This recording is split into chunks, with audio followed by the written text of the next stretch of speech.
First of all కొత్తగా నేర్చుకున్న వారు అయితే వీడియో చూసిన ప్రతి ఒక్కరికి చెప్తున్నాను, లైనింగ్ మాత్రం తడిపిన తర్వాత ఇలాగా నేను వీడియోలో చూపిస్తున్నాను కదండి, లాగుతున్నాను.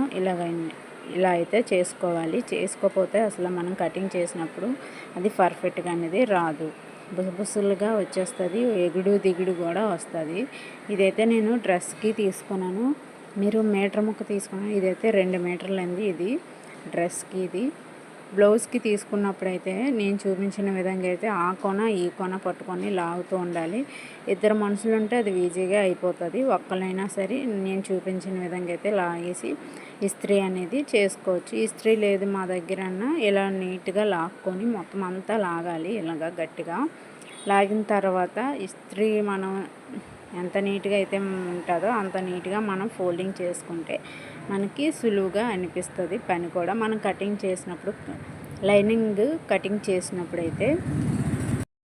చేసినప్పుడు మనకి చాలా అంటే చాలా నీట్గా అనిపిస్తుంది. మనకి ఎగుడు దిగుడు కూడా రాదు, ముడతలు కూడా రాదు. చాలా అంటే చాలా నీట్గా పర్ఫెక్ట్గా అనిపిస్తుంది. ప్లెయిన్ బ్లౌజ్ తీసుకున్నప్పుడైతే దానిని ఇస్త్రీ చేసి అప్పుడు కటింగ్ చేయండి.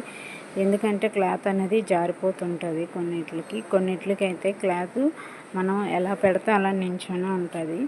ప్లెయిన్ బ్లౌజులకి అయితే కటింగ్ చేసినప్పుడు ఇస్త్రీ చేస్తే పర్ఫెక్ట్గా కటింగ్ అనేది వచ్చేస్తుంది. చూసారు కదా, ఇప్పుడు నేనైతే ఎంత నీట్గా ఇస్త్రీ మడత పెట్టానో అంత నీట్గా మీరు కూడా ఇస్త్రీ మడతలాగా చేసుకుంటే చాలా అంటే చాలా నీట్గా అనిపిస్తుంది. చూసారు కదా, మనం ఇంకా లాగినా సరే ఇంకా ముడతలుగా అనిపించింది కదా, ఇలా అనిపిస్తుంది. ఎందుకంటే క్లాత్ అనేది షింక్ అవుతుంది కదండి, దానివల్ల ఏంటంటే ఇలాగా కార్నర్లోనే అనేది ఇలా అయితే వస్తుంది. చూసారు కదా, వీడియోలో చూపించే విధంగా అయితే వచ్చేస్తుంది. నేనైతే ఈ విధంగా ఎప్పుడు ఫాలో అవుతాను. మీరు కూడా ఇదే విధంగా లైనింగ్ తడిపి లాగి అప్పుడు ఇస్త్రీ లేదంటే ఇలా నీట్గా ఫోల్డింగ్ చేసుకొని అప్పుడు కటింగ్ చేయండి. మీకు ఎక్కడ హెచ్చు తగ్గులు రాదు, ముడతలు రాదు. కటింగ్లో కూడా ఒకటి పెద్దది ఒకటి చిన్నది కూడా రాదు. చూసారు కదా, క్రాస్గా అనేది అసలు రానే రాదు. వీడియో నచ్చితే లైక్ అండ్ సబ్స్క్రైబ్ చేసుకోండి ఫ్రెండ్స్.